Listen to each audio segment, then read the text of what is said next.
Hey, what's going on, everybody? This is Dane from NYU. We'd like to welcome you to the Yankees Farm Report. Los, how you doing today, bud? Good, Dane. Good. How are you? Good. So the first thing that we wanted to jump in and talk about was the recently released Baseball America Top 100 and the Yankees having six guys on that list. Do you want to tell us where they were ranked? Yeah, we can start with Jasson Dominguez. He jumped up. Well, last year he opened Wait, that wait, in, wait, wait, wait, wait. You mean they have Jasson Dominguez over Spencer Jones? yeah, it's crazy, huh? How could they possibly do that? I I don't know. I guess at this point it's like choosing between Pepsi and Coke. But for me, I'm more partial to Jason. He's done more. He's put up numbers. He's 2 years, two plus years younger, and he's already made his major league debut. I mean, You took that way too seriously. I was just teasing you. yeah, no, I I had to, know. because it's something that's It's your baby. but it's bothered me. I'm like, how the hell can you say that? I mean, and if we're talking about just stealing, I mean, I would say that stealing are pretty much even, right? I would assume. Yeah, I don't think either one of them gained on each other during the season because they both struggled at different things. And then Yeah. Jason just took off in the second half. Yep. So where was Spencer ranked? So Jason opened at 16th, and that's up from last year where he opened the season, the pre-spring training Baseball America Top 100. He opened at 67. He jumps up Uh-huh. to 16. You had Spencer Jones at 46, Everson Pereira at 67, Roderick Arias at 68, Austin Wells 71, Chase Hampton at 72. Um, Everson moved up about 10 spots from last year. Hmm. On the pre-spring training top 100, and Austin Will jumps from 94 to 71. Any guys you surprised that didn't make that list? Probably Brando.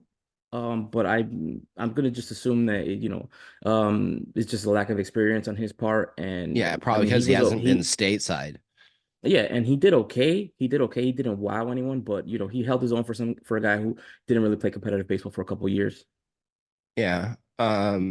Lalane's not in there. That kind of surprised me a little bit. Yeah, so that was something else that I was going to touch on later on, but before we move into that, just want to mention that Oh, I'm sorry. Drew Thorpe came in at 58. So had Drew Thorpe still been a Yankee, that would have given the Yankees seven top 100 prospects, which would have been the best in the game. But Eh, so with their six, they tied with Tampa and Baltimore and one other team. right. Diamondbacks was it or Mariners or something? I don't know. I don't remember who that other team was.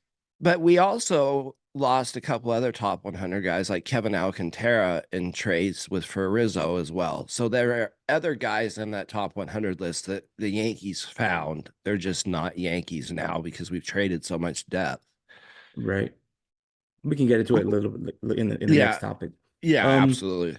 So another thing is, there was a Q&A session on the top 100, and in that session, I think it was Jeff Pontus, I want to say, he said that Lalane and George Lombard his assumption is that they will be top 100 in the next season.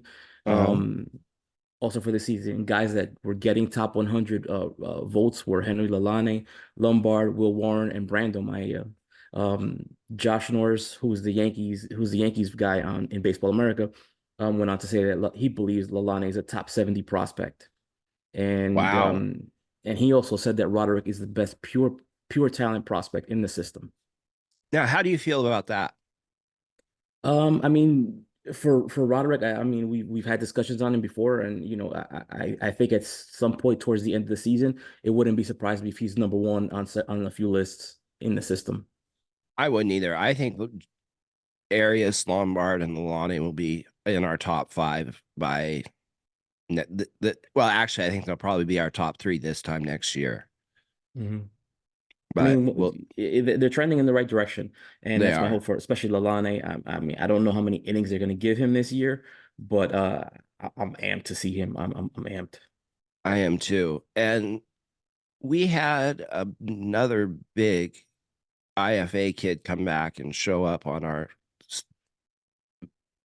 Twitter feed or whatever you want to call it, Angel Oh, Benitez. Angel Benitez is throwing again. I spoke to him yesterday. He told me he's throwing back to normal. He hasn't really joined the team yet, but that he is throwing back to normal without pain. That's another guy I would expect to be knocking on that top 100 door this year too if he's healthy. I mean, he's a guy that I'm really excited to see. I was very excited going into last season to see him, and then when I read about the Tommy John, it was a little disappointing because even though it was just five, I believe he only had 5 starts the previous year. Right. He was really good in those 5 starts. Right. And he's like Lalane and LaGrange and the size and the Yeah, he's one of those. What is he? I think he's like 6'7", 208, yeah, two he's a ten, something big like that. guy. Yeah, Hmm. he's a big guy that throws hard, only going to throw harder as he gets more consistency, repeating the mechanics and refining his delivery. But he's going to be a good one Hmm. as well. Yep, definitely excited to see what he brings. Now, going back to a couple guys on that top 100 list, were you surprised Everson was our third ranked prospect? Um, to be honest, I was a little surprised, but I guess Yeah, a lot of people forget that he killed it at AAA, you know. he did. I know he didn't play as well when he got to the big leagues. He struggled. Some will say mightily. I mean, he did struggle. But before he went up, I told people, I was like, you know, you're gonna have to be patient with him. You're going to have to be patient with him. He's going to strike out a lot. Unfortunately, that's just not something that he's been able to address as of yet. I mean, I don't really think his development is completely done. Remember, he's still 22 years No. old. Yeah, If you give him time, like I said, you know, he may surprise you. He will contribute. His thing is that they come in, his stuff comes in bunches, right? Like I said before, you know, he could go through a streak where for 3 weeks he's batting about 100, and then for the next 2 months he's on fire. And if right. you look at the entire body of work, his numbers look good. But if you're just Yeah. looking at that 3 week stretch, you're like, damn, what's going on here? Yeah. And didn't you have a report that he was hurt and trying to play through that, and that may have affected his Yeah, I heard that I was told that he had some sort of leg injury. He slipped. I forgot. I think it was on stairs or something like that. I think that's what it was. He just played through it, I guess. I think he did miss some times though when he was in the big league. I don't remember how much time he did miss. But hey, that could have been it as well. You know, there could have been a lingering injury. And you know, Everson is not averse to that. no, he's not. He's had some injury issues throughout his career. Hmm. Um, I was a little surprised Austin Wells wasn't a little higher on that list. I know the batting average wasn't as great last year, but he sure showed out with his defensive performance, answered a lot of those questions, and he got hot at the end. Yeah, so I was just about to say, I think my favorite part about Austin Wells is that nobody noticed his defense, which is good. That nobody That's noticed him on phenomenal. defense. Yes. That nobody And noticed him to me was telling because you know we for so long we had heard, oh, he's not gonna stick, he's not gonna stick, he's not gonna stick. But this is a guy who's worked at his craft, right? He wants to be a yeah, catcher. He's said this publicly many times, and the Yankees seem to be giving him that latitude to you know to continue to develop and to continue to learn behind the plate. I And think the he's gonna. only the only real issue behind the plate for me was the throwing arm, and that's just never going to get better. But there's ways, you know, you can get around that, right? Yeah, Holding you on a can. pitcher better, runner better. Sorry. Yeah, there's other ways to mitigate Austin Wells' arms. It's not so bad that everybody from, I mean, John Carlos Stanton couldn't run on him. But I mean, there's a lot of guys that aren't going to be able to run on him because his arm's just not as bad as what we were told coming up. And we had said that quite a bit last year. Hmm. Hmm. So, what about Chase? Were you surprised? Were you happy with where he was? Did you think it I was thought fair? I thought Chase was going to be a little bit higher. Um, you know, being what he did at Hudson Valley, he pitched well at Somerset as well. I thought he would have been a little bit higher. I thought he would have been higher. I thought he would have been in the 50s somewhere. But, Hmm. what's the difference between 50 and 67 or 68 or whatever he was? I mean, It's not, to me, at the end of the day, it's just a matter of getting recognized. I think that's the most important thing from a lot of these guys. And if you also go a little bit deeper into this, I think they dropped their ratings for right-handed pitchers and Chase they rated Chase the fifth best fastball as for right-handed pitchers. really. Hmm. They have any of his other pitches ranked? No, it was just the fact. No, they just had him on the fastball. Surprised that they didn't have his cutter ranked. That's a really good cutter. No, they gave you all the metrics, but you know, I'm not gonna. go into all details, especially Right. after that that little Twitter spat where people were complaining about Baseball America not being free, and then the editor saying, "Well, this is why we're not free." Dude, they do a good job. They're the They're one the best in the publication. biz. They're They're the the best one in the biz. publication that I trust. I don't know. hmm That's I just mean, me. my only thing with them is I wish they had like an a la carte where, because for me they don't provide enough Yankee coverage, Yankee articles and things like that. But then again, Right. they're trying to cover the entire system, and there's just so many teams. So I get that. Yeah. Now, is there anything else you want to touch on that subject, or do you want to jump into the trades? I think I'm good on that for now. Well, one more thing regarding Everson. Like I said before, he's still 22 years old. He played very well at AAA. I think it's just way too soon to be giving up on him, to throw him into that Florial category. It's just way too soon. He had a small cup of coffee. I think it was like 25 games, I want to say, or something like that. I mean, if you go back and look, it's just not a fair assessment of the player that he is. Because if you go back and look, Aaron Judge struck out at almost 50% when he first came up. I was Derek just gonna Jeter say was that. Derek Jeter was so bad that the Yankees were talking about trading for Felix Fermin. So I mean, just be a little bit more patient. Just be a little bit more patient. I'm getting sick of everybody throwing Pereira, Peraza in trades as like they're worthless. They have no value. I I'm understand. sick. I'm sick and tired of seeing these mock trades. I mean, a lot of them are ridiculous. I saw one last night. I'm not even going to get into it, but it was just absolutely ridiculous. They were talking about, I think they were talking about Chase Hampton, Spencer Jones, Will Warren, Augustine Ramirez, Roderick It, Arias. It was just absolutely ridiculous trade. I mean, I didn't even comment on it because it was stupid. It was just stupid. There it was was no straight. point. It was It was just ass a dumb. nine, ass It a was just 10, dumb. ass 11. I wasn't even gonna delve into it. I wasn't even gonna touch it. I just scrolled right past it. Yeah, I saw the same trade and I just put my head down. Like, whoa. Yeah, I mean, and I saw the response of why the trade was made, but still, I just wouldn't touch it. I wouldn't have even touched it. No, that kind of trade sets your farm system back 5 years. Pretty much, pretty much. Yeah. And then you're stuck in the same cycle of now we need, now we need, now we Now we need. need. Yeah.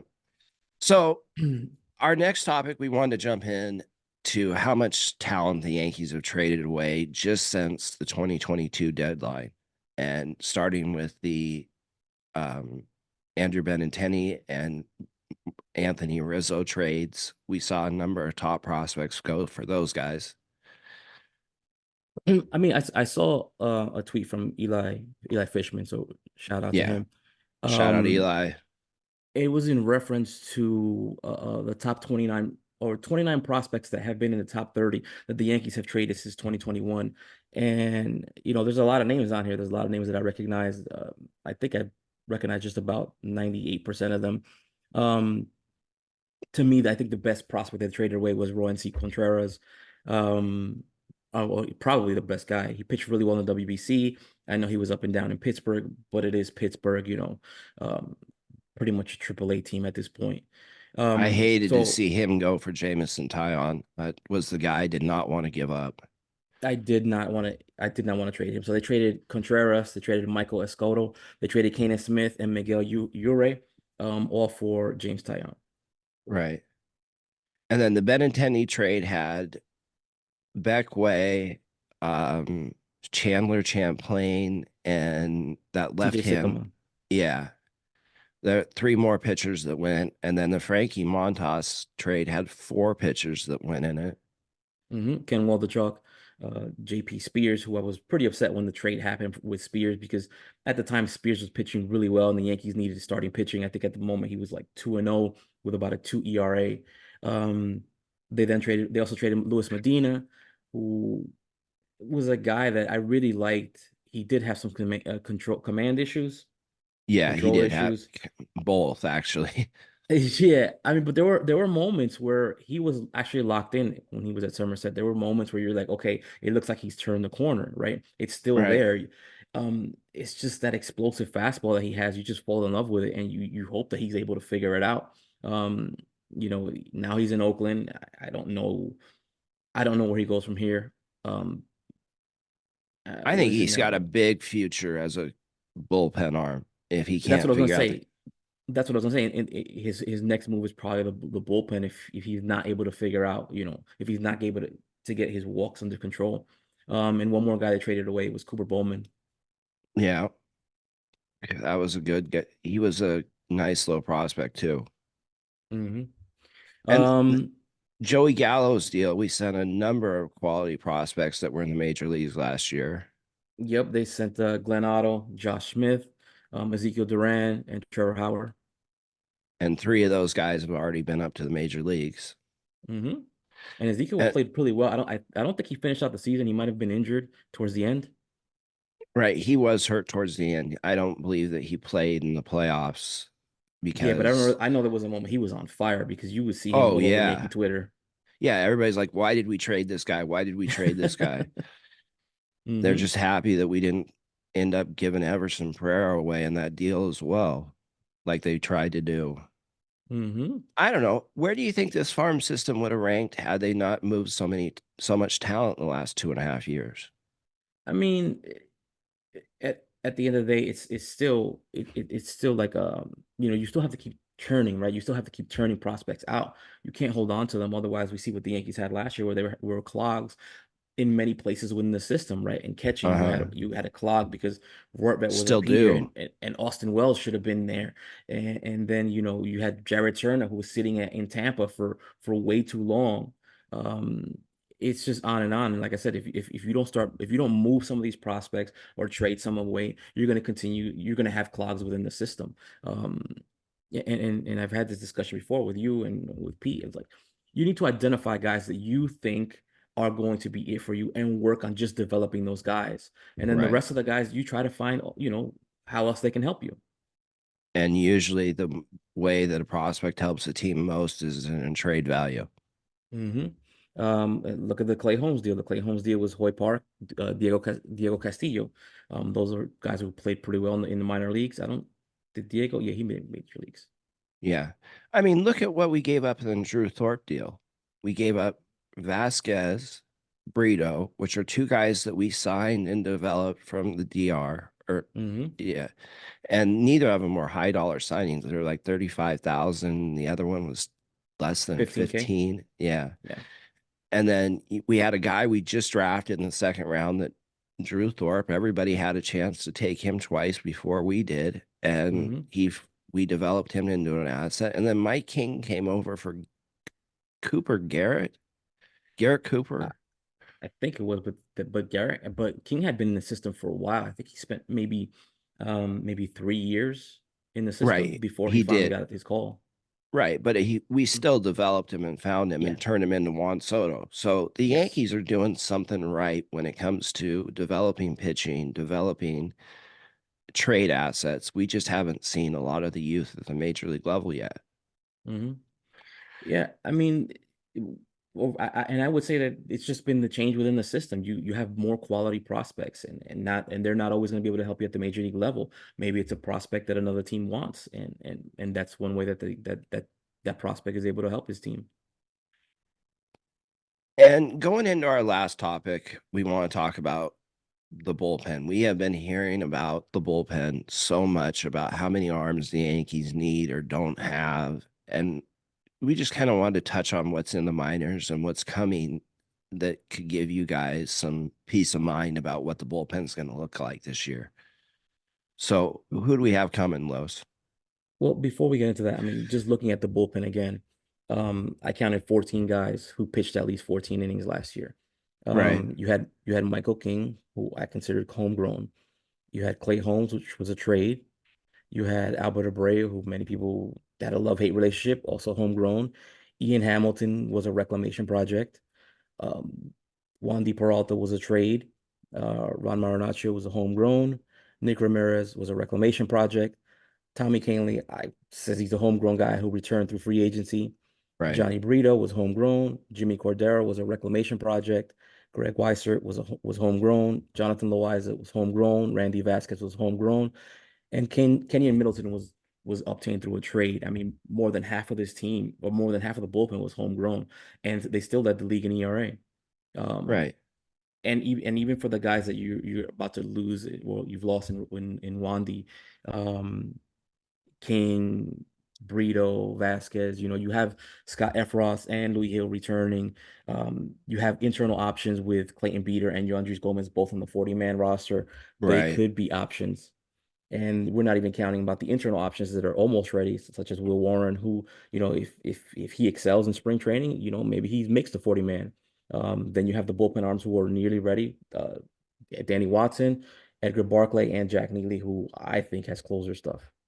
I think Neely has closer stuff. I think Watson has multi-inning setup guy written all over him with that big Hmm. frame, that odd arm angle, and his ability to get both left and right hand hitters out. Jeff Nelson 2.0. Yes, he is. And, Barclay could be interesting. We're going to see how it looks at the major league level because he's more 92 to 94 as a reliever, where he's 89 to 91 as a starter. So if that velocity plays up a little bit in shorter outings, he's got a phenomenal changeup. He could be a nice piece out of the bullpen. Yeah, I mean, I think it's the funky angle. I don't know how like I said, we've had this discussion before. Yeah, we have a lot. I don't know how it's gonna play out. I know that he has all his breaking stuff is really good, but my concern with him is the fastball, and it's probably something that he's heard all his life. Yeah, it is. And, Grayson told us that he had added a couple ticks, and all we can do is see. He's not on the 40 man. He's just there. We don't have to count on him to be an option because we already have Gonzalez in the bullpen as our other lefty. Hmm. If he works out, he works out. If he doesn't, he doesn't. That's right. I forgot they traded for Victor Gonzalez. Yeah. Um, Trey Sweeney, another guy that they just traded. Um, another thing with Barclays, I'm a little surprised. I thought he was going to get picked in the Rule 5 draft. I really expected him to be picked in the Rule 5. So it went a little bit different than I expected. I expected him to be taken too. I was actually really surprised he wasn't, but Hmm. maybe it was the starting at AAA and the reduced numbers that they saw from that maybe he didn't get selected. Because when he was piggybacking with Gomes, he was really good in AA. Yes, he was nasty when he was Yeah. pitching, what, 3, 4 innings. He was filthy. Um, I don't remember what his numbers were, but I know that he was really, really good. He went through a long stretch where he didn't allow any runs. I don't remember Month and what a the exact half. number was. Yeah, something crazy like that. Yeah. And then when I asked, I'm like, well, why is he starting at Scranton? And it was basically to showcase himself, is what Yeah. I was told. Yeah. I don't know. But I think his home is in the bullpen, and I think he can be a decent option. We're just going to have to see. Definitely could make a living that way, yeah. Now, where do you see Beater, Gomes, those guys fitting in? I mean, I think off the bat, I would still like them to try Beater as a starter. But maybe it's one of those things where they go the Phil Hughes route, right? Where they first have him um, dip his toe in the water by pitching out of the bullpen, because his stuff plays up once Yeah. he's in the bullpen. So I mean, I could see that. Same thing for Gomez. Yoandres could pitch. Uh, they're probably taking it easy on him to start. Uh-huh. That's been that's been the plan with him for like the last 2 years.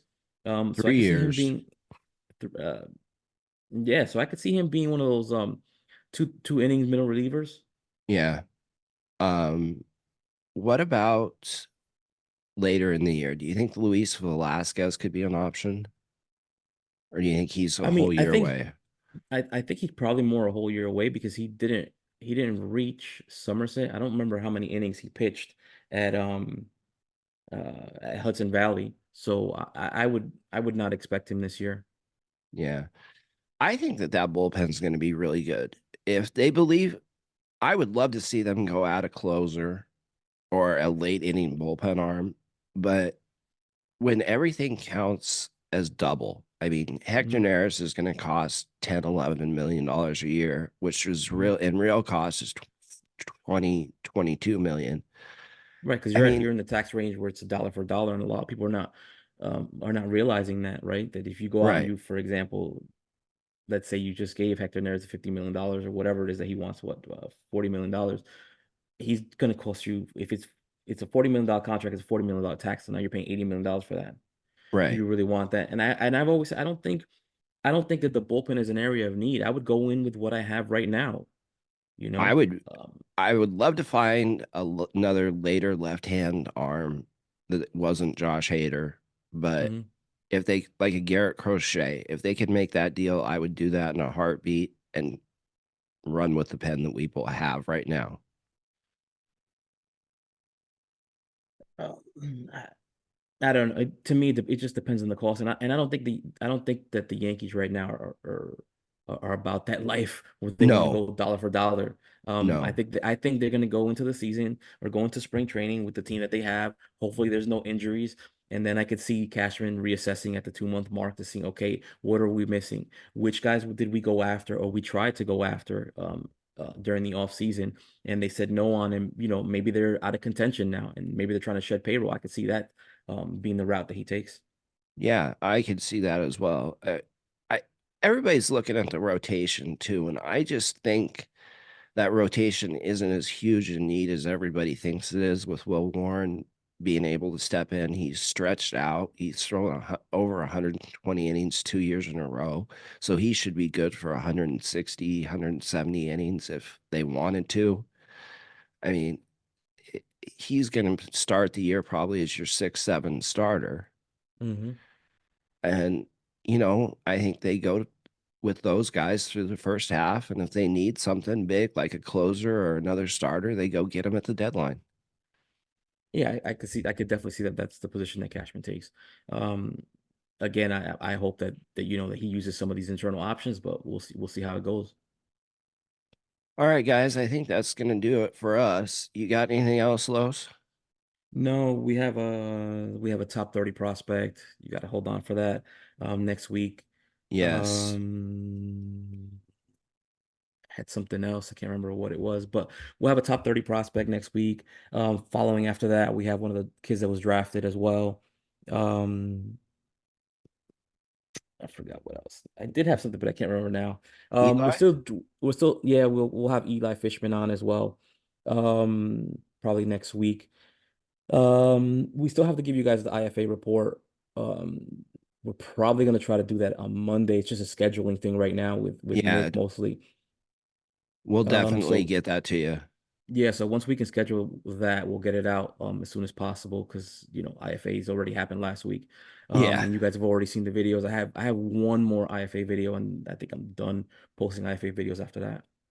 And Los is getting a ton of stuff from kids wanting them to post for you. And so Yeah, we're I going to have see a lot more videos. yeah, definitely more videos. I think the next guy probably Gabriel Torrero. I have Augustine Ramirez. Can't remember what else I have. Pete's Just going so to be much stuff. happy to see that one. He loves him some Augustine. All right, Yeah. guys. Thanks All for right, guys. everything. Have a good day. Thanks, guys. Bye.